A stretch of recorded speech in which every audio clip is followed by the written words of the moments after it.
We start with the premise that the widely shared beliefs in a society are: don't harm other people, respect their property, that part of nature that you transform and make valuable becomes yours, and a violation of these principles is an attempt to live at the expense of others and cannot be allowed. In a small village, this could work in a straightforward manner, where people all know each other.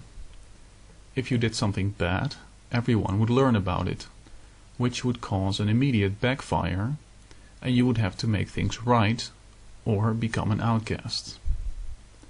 What is relied on here is the reputation of someone, which describes their trustworthiness. Knowing the reputation of members of the society by memory is possible in a small village, but becomes quickly impossible as the society becomes larger. It also becomes more complex. For example, one person has agreed to make a delivery at a certain time, but is delayed 2 hours because of a heavy storm. Who now owes what to whom? Or there is a rich person with a lot of resources and a not so rich person who wants to trade his labor. How does the little guy know that he will be treated fairly? Who does he go to if his overtime isn't paid? Remember, there is no government in a voluntary society. Luckily, we can foresee problems. In a market where there is no government, it is a valuable asset, competitively speaking, to be able to show your potential business partners that you can be trusted. You set yourself up to be checked, and if you don't follow through, then you lose that asset that allowed you to be trusted. One way in which this principle could be formalized and professionalized is as follows. You pay a business for a special kind of database service. With this service, you have the ability to create permissions to add an entry, to create permissions to read the database, but no possibility to change or remove entries. The next step is when you engage in a contract with someone that you agree on an arbitrator, who is also paid, who will interpret the actions of the parties according to the contract in case of a dispute. The arbitrator gets an access code to make an entry in the databases of the parties. If there is a dispute and the arbitrator decides against you, and you are not willing to comply with the ruling, then the arbitrator will put his findings in your database. This means that you no longer have a way of showing potential trading partners that you are trustworthy, at least until you make things right. And in this market, where such a proof has become the norm, you will be at a great disadvantage. Trading partners also require from each other that the arbitrator keeps a publicly accessible list of the unresolved disputes by way of the details of the violator and the full details of the case.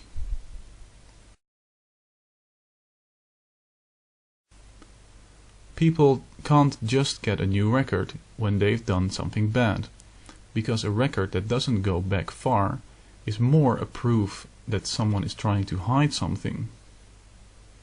In the same way, a record hosted by a provider that people can't verify is reliable is of little value.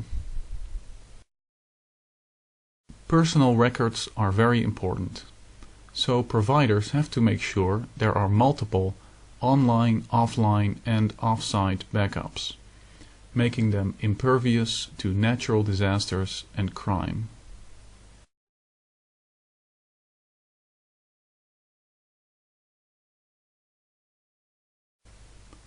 People will only agree on arbitrators that they trust, because they don't want to be judged unfairly. People will also want arbitrators that are trusted by many other people, so that a strike in the other person's record will have a big impact, lowering the risk of being cheated by the other party.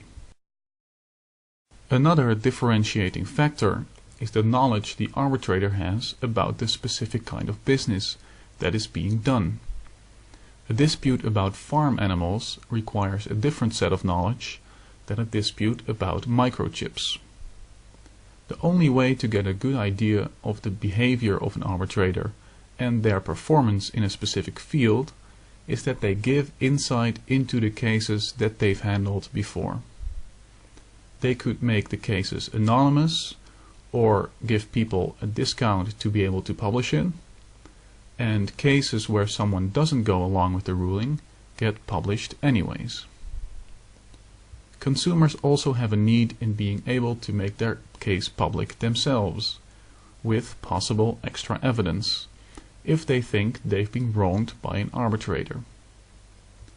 Independent organizations could facilitate in all these functions so that people can find out about arbitrators, their specialties, their performances, their prices, and to keep them in check. The career of an arbitrator is thus built on making sound judgments, and in a voluntary market will face a quick ruin if they stray from this.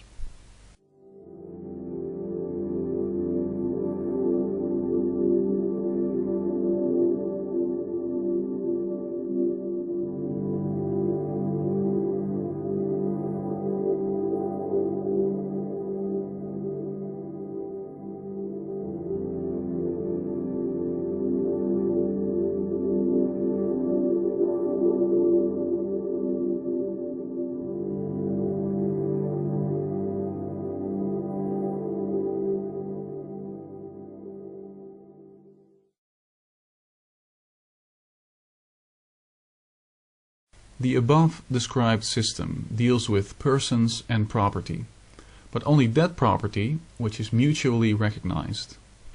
Both parties can perceive to have benefit from a trade and at least temporarily agree on what property is whose and what limits of behavior exists. For example, before you go into a car showroom, you contract that the store and the goods there are not yours, and that you will pay for any accidental damages. So what happens when two people have a disagreement about property outside of contractual agreements? Suppose two businessmen want to do mining in the same area, but one of them is using an entrance with his equipment, and the other one wants to pass. Do they draw their guns? What is the solution? Who is actually right? In the same manner as before, these problems can be foreseen. And because they can be foreseen, we come to expect certain proofs and procedures to be adopted to handle the situation. Society at large does not want people to take property that does not rightfully belong to them.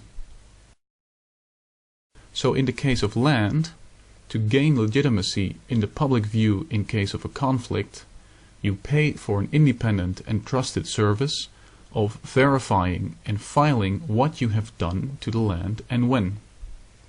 If you have publicly trusted records that you built a house somewhere 20 years ago, and some other person shows up who declares it is his, yet he has no verifiable and trusted record of this, then we can safely conclude that the second person is either a criminal or deranged.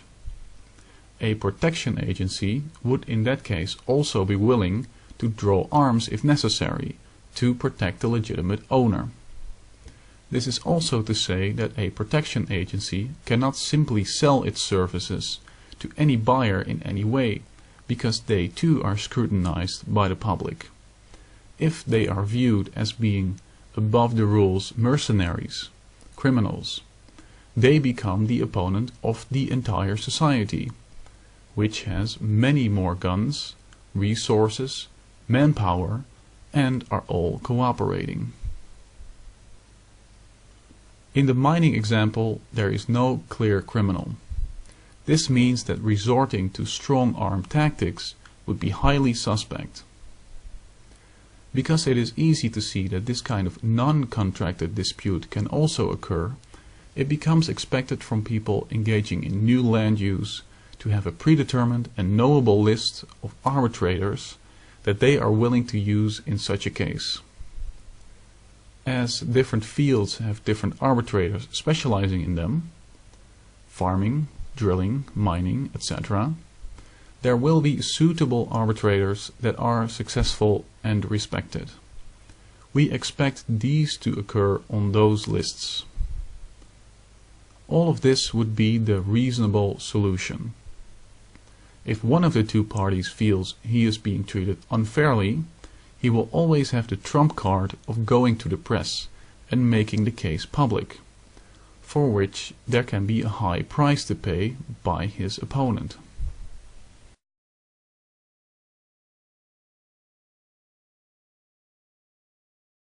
How can you prove to a customer that a reputation record belongs to you?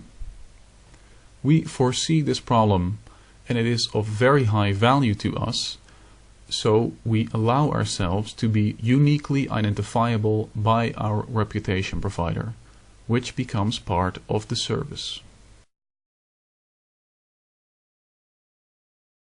The mechanism that has been explained is one way in which a voluntary society could function. Some situations may warrant a higher investment for an even lower risk. For industrial land disputes, they may settle on using multiple arbitrators from the field who decide through a vote. For contract disputes, people may want to use a tiered arbitration, meaning that the first arbitration step is cheaper and either party can decide to decline the verdict and go for the final, more precise and expensive procedure. It is also possible that the function of reputation service and arbitration is offered as one, and it could just as well become separated even further. We cannot know these things exactly, and what the market will come up with will most likely far exceed any of our current imaginations.